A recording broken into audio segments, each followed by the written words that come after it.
Animal welfare activists descended on Wisconsin's state capitol Monday morning, filling the hallways outside Governor Tony Evers' office with chants of "Free the dogs." Their demand was simple: shut down Ridgeland Farms, a beagle breeding and research facility located about 25 miles southwest of Madison, and release the roughly 2,000 beagles housed there. The protest was not an isolated outburst. It followed a tense confrontation 2 days earlier, when approximately 1,000 activists from across the country arrived at Ridgeland Farms in rural Blue Mounds with the intention of liberating the dogs. What began as a peaceful attempt to free the animals quickly escalated when law enforcement intervened. Deputies from the Dane County Sheriff's Department deployed tear gas, rubber bullets, and pepper spray to keep the crowd back. According to the sheriff's office, 29 people were arrested during the Saturday incident. Many of those who faced police action returned to the Capitol on Monday, some displaying bruises they said were inflicted by rubber bullet impacts. Their visible injuries became a rallying point, underscoring the protesters' claim that the response was excessive and that the state was protecting a facility accused of animal cruelty. At the heart of the dispute is Ridgeland Farms, which has operated as a biomedical research site for more than 6 decades. The facility says its work supports health studies that benefit both humans and animals, with the majority of current research aimed at advancing veterinary medicine. On its website, Ridgeland insists that no credible evidence of animal abuse, cruelty, mistreatment, or neglect at Ridgeland Farms has ever been presented or substantiated. Nevertheless, the farm agreed in October to surrender its state-issued breeding license effective July 1 as part of a deal to avoid prosecution on animal mistreatment charges. Ridgeland maintains that the agreement was a precautionary measure, not an admission of guilt, and argues that the activists' allegations are false and highly misleading. The company also claimed that its staff have been threatened and followed since the protests began.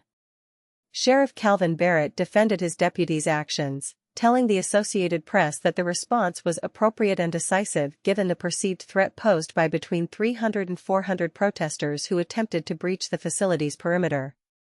He noted that his team of 26 deputies was outnumbered and pointed to video evidence showing a truck driving through the farm's gate, which he said endangered both officers and Ridgeland employees. Another clip, released Monday, appeared to show an activist seizing a baton from a deputy as protesters tried to rush the gate.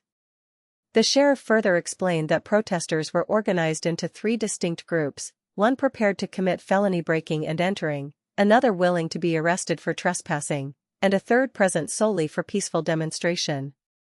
This stratification, he argued, justified a firm law enforcement stance. The Monday Capitol protest drew a different crowd. More than 100 demonstrators gathered outside the hallway leading to the offices of Governor Evers and Attorney General Josh Kaul. Police officers on site handed out constituent contact forms for Wisconsin residents who wished to voice their opinions officially. Neither Evers nor Kaul responded immediately to requests for comment, and no representatives from their offices engaged directly with the activists. Aidan Kankyoku, a co-leader of the Coalition to Save the Ridgeland Dogs, explained that the protesters hoped to compel both the governor and the attorney general to break their silence on the issue. They also urged Kaul to pursue a search warrant for the facility to investigate ongoing allegations of cruelty. "We just want the dogs out," Kankyoku said, summarizing the activists' core demand. The controversy has also reached the federal level. Democratic U.S. Representative Mark Pocan used social media to call on state officials to collaborate with Ridgeland on a plan for releasing the beagles that would not overwhelm animal placement groups or lead to euthanasia. Pocan had previously questioned U.S. Health and Human Services Secretary Robert Kennedy Jr. during a House Appropriations Committee hearing about federal grants flowing to organizations that source beagles from Ridgeland Farms. Kennedy expressed skepticism about Pocan's claims but said he would look into the matter. Ridgeland's statement on Monday accused activists of spreading false and highly misleading claims that have fueled dangerous levels of anger and hatred. The company warned that the heightened tensions have put its employees at risk. As the debate continues, the fate of the 2,000 beagles remains uncertain.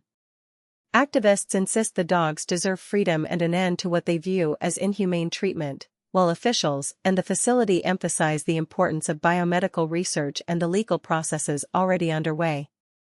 The clash at the Capitol highlights a growing tension between animal rights advocacy and scientific research, a debate that is likely to echo far beyond Wisconsin's borders.